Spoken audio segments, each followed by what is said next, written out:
Consumption, an everyday procedure incorporating the utilization of products, goods, and services. Throughout history, humans have been motivated to possess and accumulate things. The consumption of food, water, and shelter as a requirement for survival, while also amassing wealth by trading goods and services in the age-old struggle for social prestige. Since the post-industrial era, society and individuals have shaped themselves through the things that they consume rather than the things they produce. Now, an integral part of our daily lives, consumption has become more than a means for survival, improvement, and leisure, but as an ideological marker used to exhibit our own individual identity, which affects the structuring of our day-to-day existence. The act of consumption has become such a prominent part in the structuring of our lives that we actively and passively consume without much awareness of the act itself. Consumption is now an integral way to relax, entertain, enhance, connect, and exhibit our lives.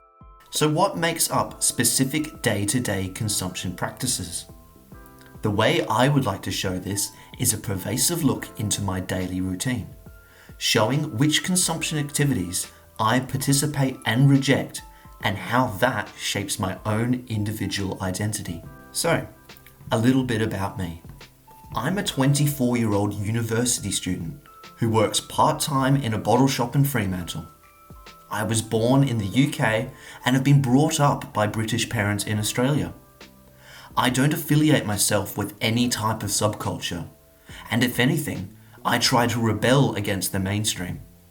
I do this by not having social media, not owning a car, and being conscious of the activities which harm the environment.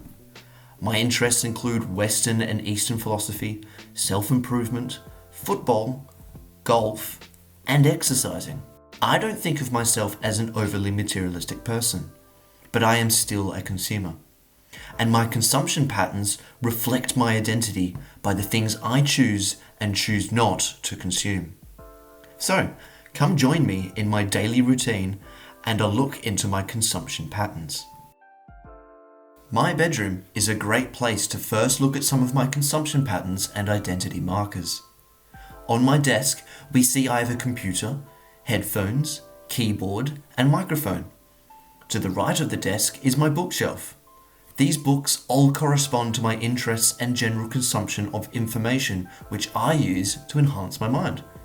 Around the room are more identity markers such as the English football scarf, spiritual wall hanger, and the clothes in my wardrobe which I consume. Hamilton and Dennis explain that consumption is about buying an identity as a way of symbolically completing ourselves. Our actions of consumption are powered by a desire for self-completion. This is said to be a theory in which humans strive to bring their actual self in accordance with our ideal self. This can be seen through my consumption patterns of purchasing books and material which I see to enhance my mind, applied for the ideal self goal of personal development. The clothes which I own are symbolically cultural and identity embedded. Most of my clothing is unbranded or from cheap or local clothing stores. This reflects the interface between the self and society, a way in which I want to be seen, not driven by logos of luxury brands. Even though I do not consume branded clothing items, the clothes I wear are still cultural signifiers of Australian culture.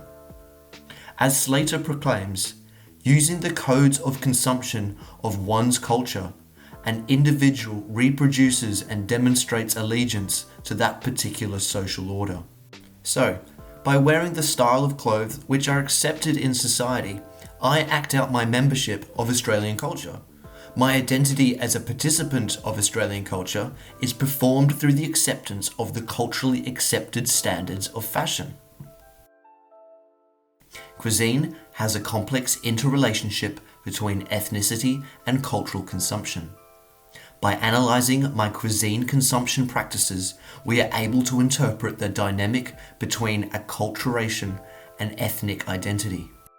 My consumption of food is a signifier of cultural capital and formation of ethnic identity. Consumption practices of food is seen as a crucial component to the migrant's acquisition of cultural capital. This is best understood with my usual morning breakfast, which consists of an English-style fry-up and the numerous cups of tea throughout the day. This consumption practice is an acquisition of cultural capital and a reproduction of ethnic stereotypes shaped by cultural upbringing and high-low cultural hierarchies. Consumption during lunch and dinner, however, is a form of cosmopolitan culinary capital. Similar with large amounts of Western society, cosmopolitan cuisine plays a large part in mealtime practices. I would compare my consumption of food as a means of attaining globalized culinary capital, exhibited by my liking of all types of foods from a large variety of cultures. I don't have a car due to my personal, economic, and climate preference. When commuting to work, I usually ride my bike to the local train station and then catch the train into Fremantle. I see this practice as a form of ethical consumption because it aligns my personal identity's moral principles on climate responsibility and a desire to downshift. Littler explains that ethical consumption is a symptom of an individualistic society, where people are presented with the opportunity and responsibility for confronting numerous social problems through their consumption practices. Instead of giving in to cultural pressures and complacency of owning a car, I bought a bike and a smart rider. My concerns for personal, economic, and environmental factors contributed into the rejection of the cultural needs of owning a car and the acceptance of an ethical orientation of my commuting consumption practices. Littler goes on to say that ethical consumption is used as a mark of social or cultural distinction, as a form of consumption used to distinguish against the less culturally well-endowed. This could be argued that my ethical consumption around commuting could be an ideological marker for me rejecting contemporary society's reliance on environmentally unfriendly vehicles. Shopping is seen as one of the most popular leisure activities undertaken in modern society. Shopping throughout the past century has become less of a utilitarian task and more of a free time activity containing large elements of leisure. The practice of shopping can be seen as a utilitarian way of meeting intended buying goals to enhance the ideological self, while also providing satisfaction as a leisurely phenomenon. My own shopping habits exhibit both recreation and utilitarian practices. My main motivations for heading to the shopping centre are for the weekly food shop, to stock up on food essentials to consume throughout the week. While I'm at the shopping centre for utilitarian purposes, I also recognise that I'm influenced by the Gruen transfer. This is the process by which a visitor to a shopping mall is induced by the array of goods to the extent that they perform random acts of purchase. This form of shopping becomes a source of pleasure in which I browse or buy stuff that I think will enhance my identity.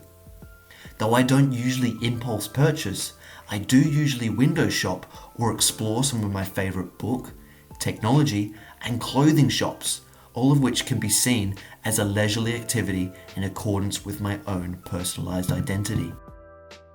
Media is an all-inducing and omnipresent part of contemporary consumption practices. Media consumption is an engaging activity in which audiences actively interpret and critique to their own cultural and individual perspective in what is known as the reception theory. This theory outlines that whichever media content we are being exposed to, be it TV, online media, books, advertising, or music, the audience serves as an active responder to the messages which are being conveyed. Most of my media consumption comes through either online media such as news and YouTube, watching TV shows, and reading. I choose to view TV or online news sources which I have personally determined as trustworthy to my own personal critique. I consume TV shows, YouTube videos, listen to music, and read books which are of interest to my personal taste. Audiences actively consume and interpret media content which is based by interpretation of semiotics through personalized identity and cultural background. This is especially prominent when I'm exposed to content which I've not selected to specifically engage with, be it advertising, TV programs, or untrusted news sources.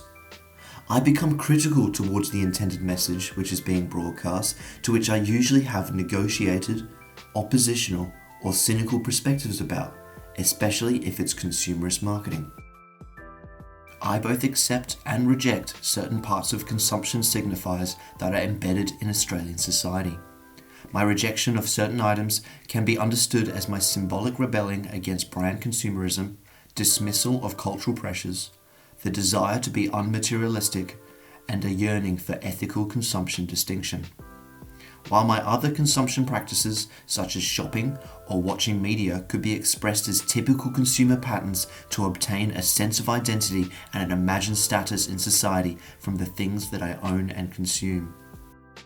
Contemporary consumerism ideologies have amalgamated consumption with the mark of happiness, success, and a fulfilling life while being intertwined with our modern-day identities. Individuals are defined by the particular goods and services that one decides to either consume or reject. A way of displaying symbols to exhibit class and status while also being a defining factor in personality and interests. Consumerism has become an inescapable system which capitalism has built for society. Hamilton and Dennis conclude by saying that we complete ourselves symbolically by acquiring things that compensate for our perceived shortcomings, and a Freudian perception that consumption has the pathos of desire for symbols and status that reflect an individual need to be loved and admired. Modern-day consumption practices are deeply intertwined with our individual identities and our day-to-day structuring of life.